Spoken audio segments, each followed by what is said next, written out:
welcoming mat. You can bring my money in, I cannot bring it out. I want to just get the heck out of this country because I'm tired. I can't think of a place far more difficult to get in and to get out. So that's one thing that cheeses not only me, everybody else. First impression at the immigration. What is the most overrated piece of architecture here in Ho Chi Minh? And one of them, several of my friends and partners are incarcerated, still incarcerated. It doesn't make sense. One of the families that died was my ex-staff. We hit many problems. We were not paid well or in time. We struggled. We never collected enough to make profits. I had to close the company down. There was a lapse of safety and a child died. It's something that Malaysian Singaporeans do not ask for. So hello, I am here at Vang Tan Park in Binh Tan district. It's a beautiful place right in the middle of the city. You have all the nice skyscrapers around, like Canterville, City Garden. You can see all the Landmark 81 and Central Park as well. So there's a lot of activities, but the main activity today is our main interview with one of my special guests. What happens when an expat bets his entire career on Vietnam? We are going to find out. Today on this channel, we are going to tell a story that no one else will.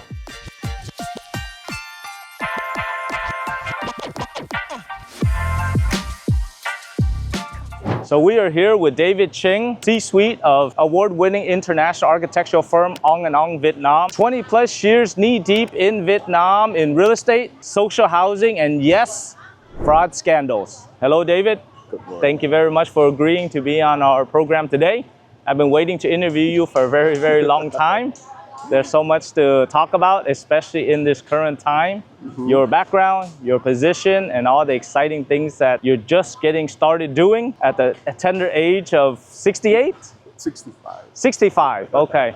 So we do that. All right, so I rarely do interviews, but when I do, I only interview very special people, and I've been waiting to interview you for such a long time, David.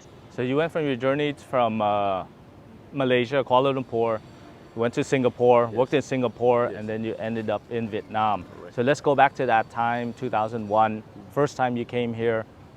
What did you see and how did you see this? Now looking back, but maybe not, you know, hindsight is 20/20. But maybe if you can give us perspective when you were there at that time in 2001, what did you see Vietnam could have become?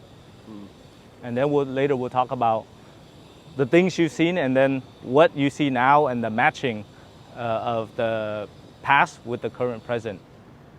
Okay, in 2001, I would say it is the Vietnam that you could imagine in the 60s in Malaysia or even Singapore. The traffic was beginning to grow. When I first came to Vietnam, I was counting private cars and I could see loads of bicycles and loads of motorcycles. That was 2001. And a few carts and a few cows? Yes, and people pushing weighing machines. Okay, so you had all the modes of transportation. Right. But at that time, was it in Singapore or in Malaysia, did they, in the big cities, did they not have those, you know, all the alternative forms of transportation? I think back then, Did they passed it already? they already passed that. Okay. There were hardly any bicycles. Yep. Right. Even today, bikes are big bikes, right? Right. We have small bikes here, right? And the only country I would say looking quite similar was Taiwan. Lots of motorbikes, right? Yep. Yeah, mopeds. So I would say in about less than 10 years, in Hanoi, in Vietnam, now counting the number, of bicycles. There are so many cars, so many motorbikes as usual, that I had to count to look out for bicycles. So that was the most obvious change, at least on the street. Right. Yeah. So back in 2000, Malaysia and Singapore were already much more well-developed than Vietnam, right? Especially you can count by cars, you can count by bicycles or modes of transportation. Looking after that, what did you see you wanted to do? Yeah. What did you want to achieve using your experience in Vietnam at that time? I was involved in all sorts of developments, design-wise. There's a big, massive public housing, right, in Malaysia and in Singapore. Up to 80-85% of Singaporeans live in HDB flats. That's a public housing. Okay. When I went around in Vietnam, all I saw was old public housing. We call it Nhà ở xã hội, right? It was very obvious that it was a need. So I gathered my partners then and said, hey, why don't we do a company here? Let's focus on building for the people. They came, we came at 2005, right? And the government was beginning to say, hey, we want to do this. And exactly this is where my office was. Ah, here at Vang Tan Park. Yes, exactly, Okay. Van Tan Park. Wow, so there's a certain nostalgia It is. of coming back here. And we'll definitely get to that, what you saw. And I assume that that train that went by was not available then. No, Okay. no. And then it's not a bicycle either. No, and I actually lived across there. Ah, okay. So I could actually walk here, Wow. right? Okay. And it was perfect, you know. It is still great, except for that, that's new, right? So that's a change. So obvious. First business that you opened up in Vietnam when you first came here, how much did you invest? And what kind of research and planning did you do in order to open that particular business in Vietnam? When I first came here, of course, I was basically an architect designer, right?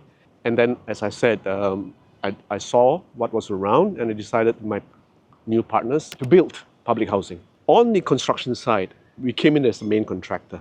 It was a project called Blue House Da Nang, and it was about 1,500 units in 3 blocks, 2+ hectares of land. As a contractor, we had to expend about over 3 million USD. It was all from our own savings. We didn't really know what was awaiting for us, right? All we knew is that we had that vision, that huge numbers that were possible, and we built it, right? And when we did it, we hit many problems. The scene was very different from Malaysia or Singapore. In Malaysia, Singapore, the architects have a lot of say. As you finish your works, we get paid. Not in Vietnam. The investor, or what we will call developers, they had the final say. Whether they pay you, they pay the consultants, it's up to them. And those were really a problem. We were not paid well or in time. We struggled, but we never wavered in the quality. Yeah, I think the testimony is up to today. The same project is being used as a sample how things work. And the thing is, 15 years later, I believe we're still the only foreign contractor that actually built social housing and still standing, despite all the challenges. We never collected enough to make profits, so eventually I had to close the company down. We finished our job, handed over, and the last amount, which was our profit, we virtually had to do many things to get some back, and we got back less than 5%, so we never made money. But I never lost hope. Yes. In the execution is very difficult, Yes. right? Yes. And as an entrepreneur, even though Yes. you're within a big corporation, opening up new market Yes. or taking over a team that is failing is considered a startup Yeah. or a rebuild of a certain brand. Also, I read that the landmines you were talking about, some of your past partners, I feel the bigger you are, the harder potentially you will fail. So I've read that 2 of your past partners that you've worked with or clients, they actually went to jail Yes. because of some really big projects. But it appears that you are still here. We're still having this conversation. Our audience is able to see you, hear you, and talk to you. Yeah. Can you share how did you avoid jail time or the ending of your career during those 2 instances where your partners went to jail? On a personal level, I think I must admit, not knowing the Vietnamese language well sort of insulates me. So I was not privy to many of these discussions, or even I was there, I couldn't understand. All I did was to focus on my job, right? And sometimes by doing that, you avoid the landmines. Yeah? And number 2, stay true to your intentions. And I believe that I was doing something I felt noble, right? To build for the people. And there's no reason I should get in trouble. And then my partners that went into trouble because they were not focused on that. They were focused on making fat profits, right? And they were not only criminal proceedings, but also political pressures. And being a foreigner, I made a point never to mention about or to comment about the social, political situation in the country, because we are here to make a living, not to make a statement. Do not impose your personal feelings or political views, especially in a country that is not yours. Right? Just do your job. Right? And the other thing I think was interesting was that because I'm bringing experiences that we had in Malaysia, in Singapore, just go backwards 20 years, we can almost see what's going to happen to Vietnam. So that was easy, actually. So David, just like with every interview, it's always best to show and tell. And as an architect, we're at Vang Pan. Can you tell us just a little bit about the differences or some of the standards and some of the issues that you may see happening here? Well, I remember I used to be a director in the Jurong Bird Park. In my 6 years of service, there's one incident that stood out above all. It's the death of an infant. What happened was that there was a lapse of safety and a child died. Now I look at this lake, right? Basically, there are no safety barriers, right? We want safety, but at the same time we want accessibility. So if I look at this, is that there's so many things that could be a real threat to especially young children. Yeah. So it's something that we need to address as the country progresses. Yeah. And in terms of the architecture, to me, architecture is all about sometimes the patron's egos, right? It's like huge pricks in the sky, right? Do you need that? Okay, even having that, what we need to do right now is basically make the rest of the surrounds accessible to the people. I mean, we say that the parks, the water edges, I mean, that's missing, right? So look at the train line. Whole line, beautiful edges not being used. And the difference between here and, for instance, Singapore, or even Saigon in the 50s, loads and loads of tree-lined boulevards. Yes. Trees, cover. You don't have to build shelter all the way, man-made shelter. Right. Nature provides the shade, Yeah. right? And really, to me, architecture is not complete without nature. How? It's like a woman without makeup. You can have the most beautiful woman, but nature adds the extra final touch. Right. The foundation, the mascara, Yeah. the lipstick, that's nature's role.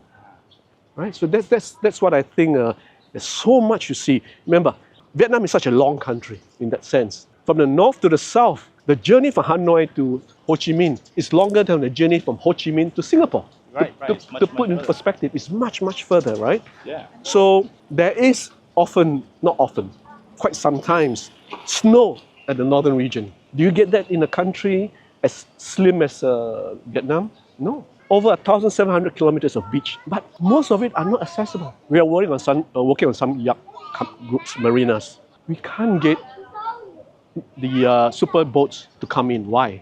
Security reasons. That is something security, I cannot, challenge that. But if Vietnam wants to go further, it should be more relaxed. So a quick side note, 80% of you are not subscribed to this channel. So smash that subscribe button, like this video, and also share it with all your friends. All right, let's get back to that very interesting David Ching. As part of moving towards the future and what you're gonna do, also it's important to understand the past, the cultural differences between the different places that you've lived, especially here in Vietnam. Can you share with us a bit of social habits, cultural differences that you've learned about Vietnam as opposed to Malaysia, Singapore, or even in Europe, in London, where you lived before? Okay. But what's most striking really is that the typical Vietnamese, they put family first. If you're not able to accept that, often you lose your employees. To many Vietnamese, that's most important. Yeah, it's my family. Not in Malaysia or Singapore, less so. Often it's career. But I guess it's changing. And what's exciting about this is that I've actually warned my late chairman of my Malaysian company before. He's a very powerful man. He was. And I say, hey, Tan Sri, Malaysia is in the danger of losing out to Vietnam. Vietnam will catch up. Because the young, they are full of energy. And I've been in my early years in the city, and I see a lot of motorbikes waiting outside some buildings. 9 o'clock p.m. And I'm wondering to myself, what's happening here, And I was told, oh, they're fetching their children, their girlfriends, their boyfriends who are doing night studies. The receptionists in my hotels, they're telling me, I'm going for my night studies. I said, what are you studying? Economics. Economics? Why not law or banking? Economics. Because in most socialist countries, economists are looked as people who know a lot, right? And to be an economist, to understand economy is something very relevant. So that's very interesting to me. A hotel receptionist learning economy. So what's very, very obvious was the need to actually improve oneself. Now, the other thing was very striking was that many Vietnamese, I believe up to today, they yearn to have the security of a second passport, Okay. right? Yep. It's something that Malaysians, Singaporeans do not ask for. It's like, you're happy, you know? But for Vietnamese, the key to immediate jump is a second passport. Of course, the favorite destination is America. Where do I go? But today, I think more of them are actually looking towards Japan, for instance, maybe even Korea, Singapore. So that is still the need to get out. And that's how, the more I look at it, the more I think the key to making that Vietnamese remain and want to remain here is actually to build up what? Housing. See, that's what Singapore was successful at. The first few things rather, founder, Prime Minister Lee Kuan Yew did was to build public housing. So you have your roots, right? You have a place to call your own. But most Vietnamese, because the country is huge too, I mean, it doesn't help. They travel elsewhere to work, and they have no reason to stay because there are no homes. So this is what I call the intellectual challenge and the ability to still think for my friends that are over 60 years old. It's called the rapid fire and quick response. Thanks for And reminding you only me. get 10 seconds to answer or less than 10 seconds. All right, you ready? Go ahead. Okay. What is the biggest myth foreigners believe about Vietnam's business scene? Well, that the locals are not of international standards. Okay. One Vietnamese phrase that saved your skin. Come here. Không hiểu. Okay, Yeah. good. The craziest unofficial fee you've been quoted. 20%. What is the biggest myth that foreigners have of doing business in Vietnam? Well, I would say it's more of a misconception. Often they say, hey, is it Hotel California? I can bring my money in, I cannot bring it out, you know? Why should I invest if I cannot bring my money out, right? The truth is actually nothing much more. Just pay your taxes. Declare your income, declare what you bring in, pay your taxes. If you make profits, you can bring it out. Show proof you have invested, and then pay the taxes. That's it. Pure and simple. So having lived here for over 20 years, there must be something that you just cannot stand here in Vietnam. What is that? Just blows your mind. You say, I want to just get the heck out of this country because I'm tired. There must have been some of that moment or something that happens all the time. Even the Buddha has his final moments of losing his patience. So what is that for you, David? I would say not only for me, for everybody else, especially foreigners. It's when you come to the country and you leave the country. That's at the immigration. Okay. I mean, I can't think of a place far more difficult to get in and to get out. The queues are amazingly long. I mean, it's changed. The officers have changed. They've been much more pleasant, right? There were blatant corruption before, right? Demands for under-the-counter money. Open ones too. He has changed that. But the first impression is super long queues at the immigration and even leaving. So that's one thing that cheeses not only me, everybody else. They would love the country, but not if not for the welcoming mat. What's the secret tip you would give to someone moving to Vietnam to help them adjust faster? Make friends immediately, get to know the locals. But the thing that I never did was to register myself with my local consulate or the embassies, because then you limit yourself, right? Never link yourselves to who you know, because what's the point of coming to Vietnam in the first place? What is the most overrated piece of architecture here in Ho Chi Minh? One of them, I would say not the most actually, the couple of Bitexco towers. So you have to pay to go up. In terms of efficiency, blah. Now I understand. The owner said, I don't care about efficiency. I just want it to look good. And the second thing is very much a copy of other building in Malaysia, Kuala Lumpur. I could show you the two buildings. They look almost the same. And for the fact that it has a helicopter pad that can never be used for obvious reasons. So it's all about looks, it's all about everything and ego, right? It's all about ego. Maybe I'm a bit socialist at heart, but I think architecture to be accessible. What is most underrated that people don't really know about?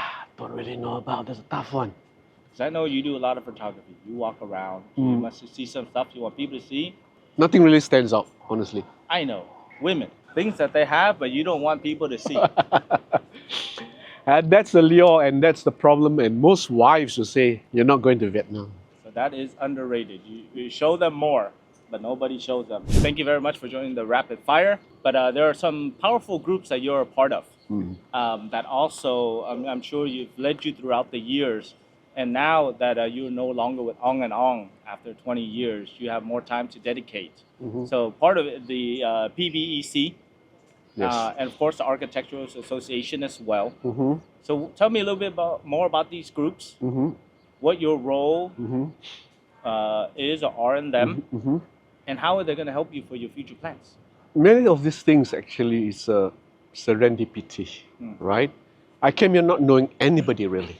And by sheer coincidence or luck, I got introduced to people and leading to many things. The only thing I can say about all this is to remain honest, no monkey business, because I've been here over 20 years, almost a quarter of a century, right? And as you said, several of my friends and partners are incarcerated, still incarcerated. So how do you go through that landmines, right? First, do noble deeds if you can. Not always look at profits and maximizing your place here. Make a dent, a good dent, right? Contribute to the society. I mean, it sounds magnanimous, it sounds superfluous, in fact, almost too good. But then again, what's wrong with that? So we understand that the efficiency is not so great and they're focusing on the aesthetics. But of course, from a safety standard, how are these architectural standards or building standards in Vietnam here? Yeah, it's changed over the years. Initially, it was a bit more lax. The issue about emulating or copying standards from overseas is that what happened was that at least the fire police combined all the various countries, Singapore, from Europe, from America, and what you get is a hybrid of standards with standards. So it became double, triple safety at the expense of cost. In fact, actually, it makes it even more dangerous. But right now, they know the problem, they're addressing it, and they're trying to dismantle some of the requirements. So that's the issue of sometimes overdoing the job, right? You make it over safe. But is that due to the fact that they don't understand it well enough? Yes. So you just protect, but you Yes. don't know the level of protection. So now it's redundant, which causes, okay. Ex- What is an example? Yeah, what is an example? Exactly, of that like the for fire another? escapes, right? Okay. You have the, what do you call that, the pressurized escape stairwells. Then you have the safety zones. On top of that, you have the fire lobbies. So instead of just one, which is only necessary, you have up to sometimes 3 levels of safety. So it actually makes it even more dangerous. Right? Okay. So this is what called overdoing it. And that's definitely very costly. Oh yeah, costly and difficult because then for the designers, it doesn't make sense. Okay. But you have people who are technicians who are not trained anyway, right? So what do they know? So I do not fault them, right? And then, of course, you got to train the residents or the people who live there to use the 3 levels. Yes. Or understand its importance. Because Yeah. we do have issues here regarding fires. Yes. And then a lot more people die than on average due to inability to escape. And that also brings up, like last year, there was a fire in Hanoi. Apartments divided into mini apartments illegally because of the high cost and the inability of people to afford it. And sad to say, one of the families that died was my ex-staff. He, his wife, and a young born child, they perished in the fire because of these cages. So they made it illegal to now subdivide your apartment to mini apartments. So that's why I said we need to build for the people, affordable housing. Structured, has escape, has air, and has efficiency for them. Correct. It seems like it's very easy to do, but after having been in your seminars, reading your book, social housing is extremely hard to do. Yes, and implement. Many different levels. And I think Jack Ma actually says it very well. In your 20s, you should be learning. In your 30s, you apply the skills that you learned in your 20s. And then in your 40s, you make the most money applying those skills and those relationships you have. And in your 50s, you should start giving back. And in your 60s, you should just be teaching. Do you feel you're at your moment to having left something great, to do something greater? Well, Ken, I'm not Jack Ma. One thing I can say is that I'm still learning the good, the bad, and the in-between. I think once when one stops learning, we're in a big danger here. I can mentor, I can teach. I never had a mentor, right? That's the reason why I'm okay in mentoring, right? The thing is this, what you always need is faith, hope, and if support comes along, man, we fly. And I get back to this thing. which I never really thought about, and you brought it up, legacy. That brings up, it's not for yourself alone. And do you know it's because of you that I've thought about my legacy as well, and the help of how I can achieve it. And I think I can, is to create 50,000 jobs for the Vietnamese people by the time I am 70 years old. And then if there's more, it'll be great. And yesterday, I have a really good point of inspiration. I met one of my friends that I've known for about 20 years. When I said the 50,000 number, he said, I just graduated number 50,000 students in the nail industry and hair industry in the United States. Oh, wow. Right? What a So coincidence. I mean, that's a quick shout out to my Dr. Tam Wing, who's a friend and a great CEO and mentor of ABC Advanced Beauty College. They graduated 50,000 students in cosmetology in the United States. And of that 50,000, probably 90% are Vietnamese people. Yeah, I'm not surprised. And every one of them, hopefully they are working. So he actually created it after 35 years of the family business in the United States. So when he said that, I was like, hey, Guess what, exactly? you can do it as well. Yeah. But the stemming from the legacy was the social housing. This is probably the video that I've talked the most in. Usually I ask the questions. And of course, I mean, there's so much to talk about with you. Talk to somebody who has such a deep history and belief in Vietnam. But I still can't believe how it's just barely the starting point of your enthusiasm and your history of Vietnam. Another 20 years, let's see where it goes. I want to say on behalf of Young Global, thank you so much, David. I've been waiting and want to interview you for a long time. You've shared a lot with our audience about your past, about your history, about your current times, and then about the future as well. And I wish you the best of health so you continue to do what you're doing. Anything else you want to say to our audience, especially for our international audience that wants to come to Vietnam, the ones that are already here that may not see their vision, or even the person that is maybe a 55-year-old CEO of a company right now in his prime, what can he do? What I was saying actually reflects what maybe Ken has gone through. So in this interview, it's a bit of self-reflection on his part. He mirrors a bit, right? So go and look into Ken's videos, the archives. That will tell you a lot more than what I can say the next minute. So thank you for the interview. It's been Thank you. fantastic. Thank you so much.